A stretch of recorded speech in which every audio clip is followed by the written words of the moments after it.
Very often, when we are close to the end of someone's green card processing, especially if people have to depart the country or if people have relatives abroad that are attending their interview at the U.S. Embassy, this particular question arises.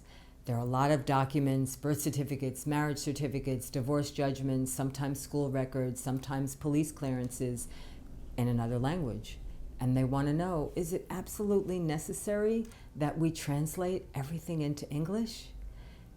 I'm sorry to tell you, it is absolutely necessary. You know, even though there are people at the embassy that do speak the language, let's say in this case Spanish, many people or most people do speak the language, but it is a government requirement that when you're processing for a green card, that all the documents have to be translated into English, and they have to be certified translations also.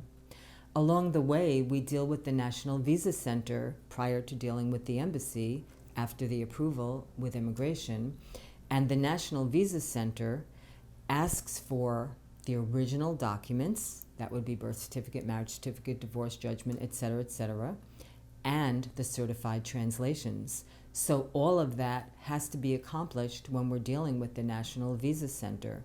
They also send a form called the DS-260. It's an electronic form, and it gives a list of all the documents that the person going for the interview needs prior to the interview.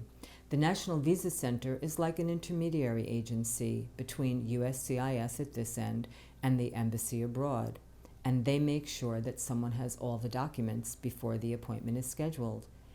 Finally, someone attends their appointment and they bring all the originals with them again, just for inspection purposes. So the answer is yes, even though sometimes it can be time-consuming and expensive, you are required to have certified English translations for all the documents. Thank you.